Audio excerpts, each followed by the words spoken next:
This week's Schoology tip of the week deals with the end of the semester.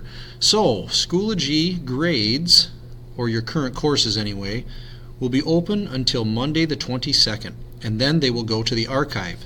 Remember, any course that you've ever taught never disappears. It's actually in your archive. Let me get back to my regular account here. To access those, if they go away, you click See All. Here's your current courses, but here's any courses that you've taught in previous years. So you can always access them. They never really go away. As far as your current courses go, though, you've got them listed here, and if you've got new semester courses or new enrollments, you've got your new courses down here.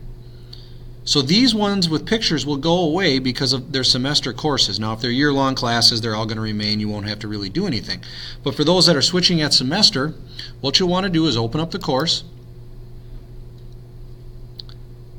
go to Options, and then save that course to your resources.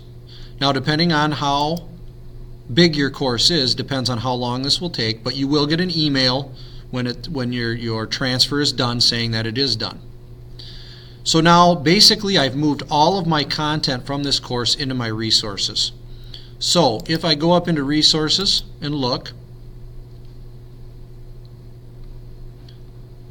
there's the class that I just added. And if I open it up, you'll see that there's all my content. However, it's removed all the due dates, etc. from your assignment. So you do reestablish those on the way in. All right. So now I go to my blank shell of a course, my second semester English, and there's nothing in it. So I add materials and I import from resources. Now one little trick along the way is when you do that, don't click here and click import, or then there'll be an extra folder there. Open the course up, then select the folders and click import.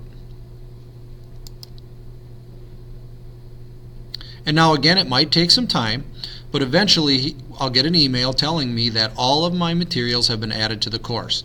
Now remember, by adding these in, because you've moved it, it has taken your due dates and assignment due quarter 1, quarter 2 off of the course. So you do reestablish those, but that's how you move content from another course into the old one.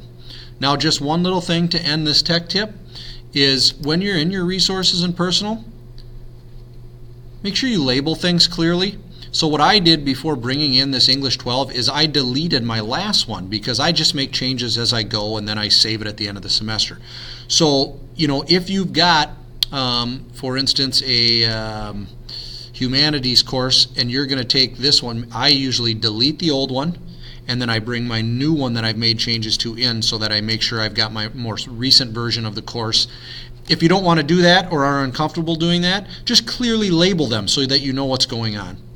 If you have any questions about this or anything, just let me know and I will help you get your new classes all set up for next semester. Let's see if it's moved over. Oop.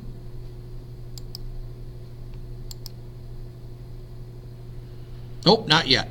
But eventually, like I said, you'll get an email stating that large process has been executed and your content will be sitting right here.